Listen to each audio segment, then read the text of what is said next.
On this Palm Sunday in the beautiful city of Abaco, I spent a lot of quality time by myself. I talked to myself as I knew it.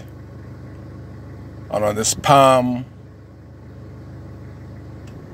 Sunday here in Abaco, Bahamas, I can reflect of my country, and sometimes, most of the time, I'm embarrassed and ashamed to say I'm an Abaconian and a Bahamian. The way we just let our country go. We got it so bad in Abaco that if anybody talk negative against a Haitian who gets a Bahamian passport, come on shore, they ain't happy to be a Bahamian, they will cuss the Bahamians to dog to point that they make them afraid. And it's naturally so. I wonder why in the schools in Abaco, every time there's a fight, the Haitian boys always beat the hell out of the Bahamians. Then I recognize that these people are not even Bahamians yet. And they're in the high school tearing the hell out of Bahamian children, harassing them that they're afraid to go to school at the high school level. And they do not even have a Bahamian citizenship. And nobody's looking at it. Nobody's saying nothing. I see something new this week. I've seen this for the past couple of weeks, and it kind of bothers me that the bus is picking up kids in the mud, which is an illegal place. And the thing that's bothered me, and Darren Henfield as minister could speak to this, and most people in my age group can speak to this, that went to Spring City. We walked from Dunderstan to Spring City for months. When the bus break down, nobody could fix it. So we had to walk, run, never complain. And I see people right there in the mud trying to flag down a car to go a mile down to Abaco Central High in the primary school. I say, well, I'll be doggone it.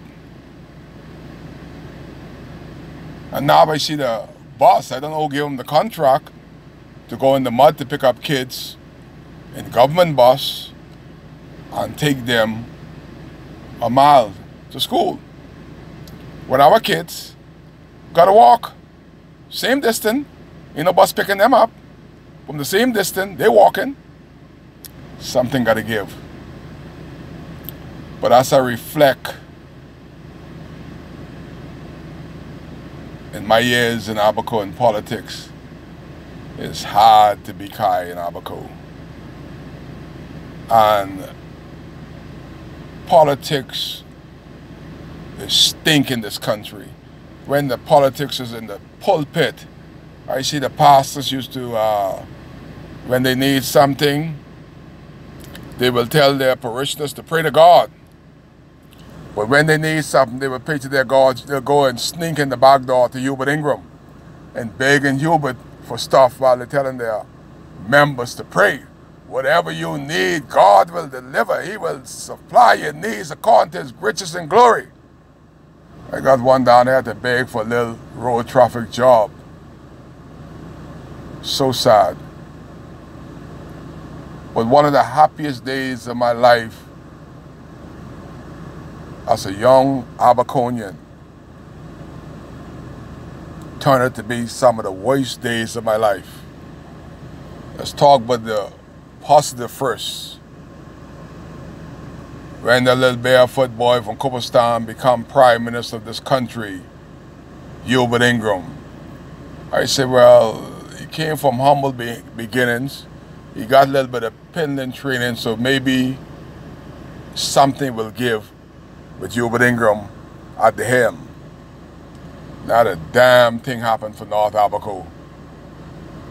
They got so much spirit on North Abaco that the port down there being built for 8 years, and the only person that's benefited from the Chinese must be smuggling something underground, some submarine must be coming in there, because there ain't nothing coming to the surface. I see bubbles. So it must be submarine coming down there in the night and taking in and out. I don't know what they're doing down there. But only the Chinese, and the only thing that Hubert brought, gone and come and gone again 30 years. You know, I was so behind Hubert. That's the only thing I want, because I had some vision in me. I wanted a gymnasium. And I see that Negro Prime Minister.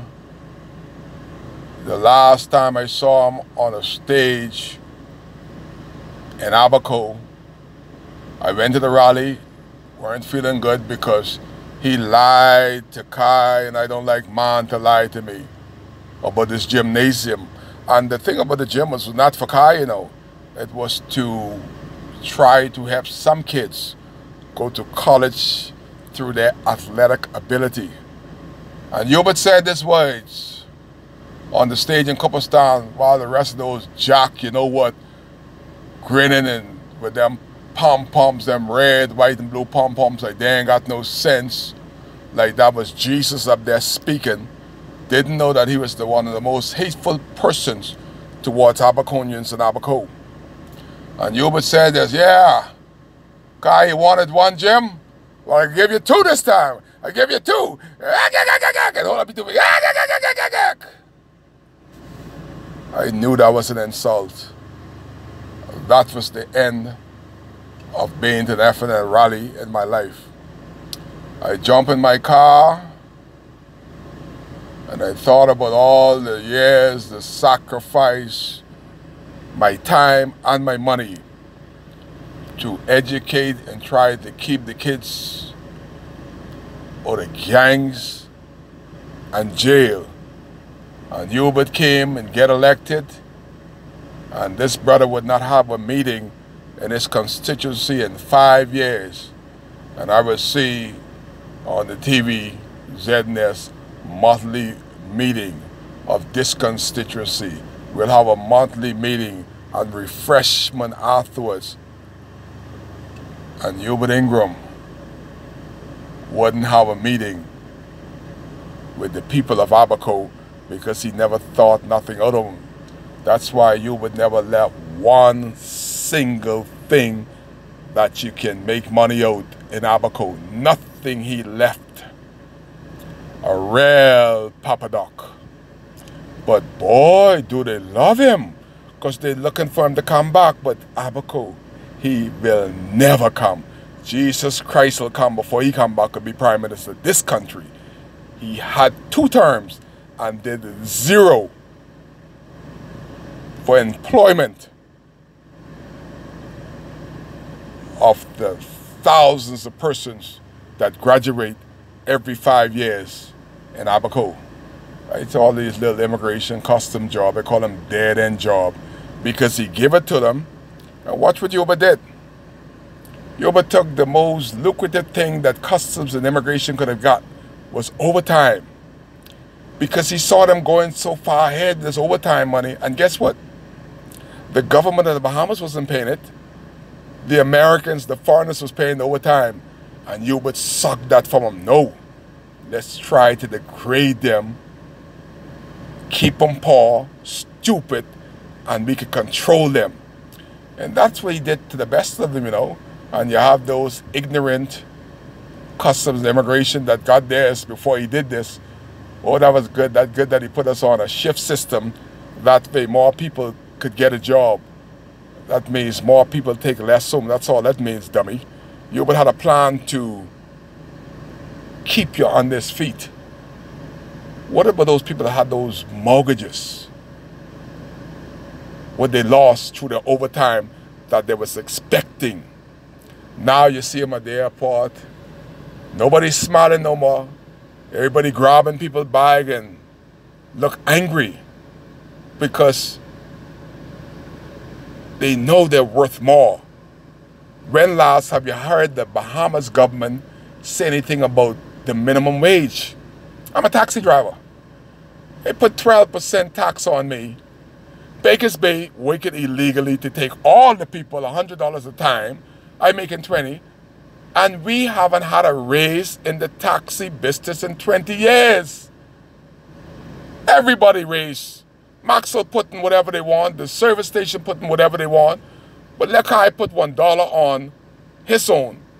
What happened to the minimum wage? And watch this. This is the one that killed me. Man, I just shake my head in bed watching. The F&M government, the first thing they wanted, the first month they came in the House Assembly, they wanted a raise. Golly! The people ain't on the job yet. And they know that the money is too small. But should they do the honorable thing is raise the minimum wage through the country, across the country, by the poor, hurting people.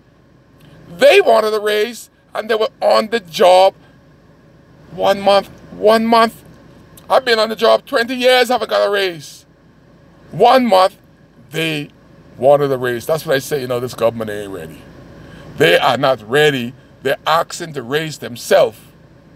And the people that elected them, they ain't saying nothing yet about them.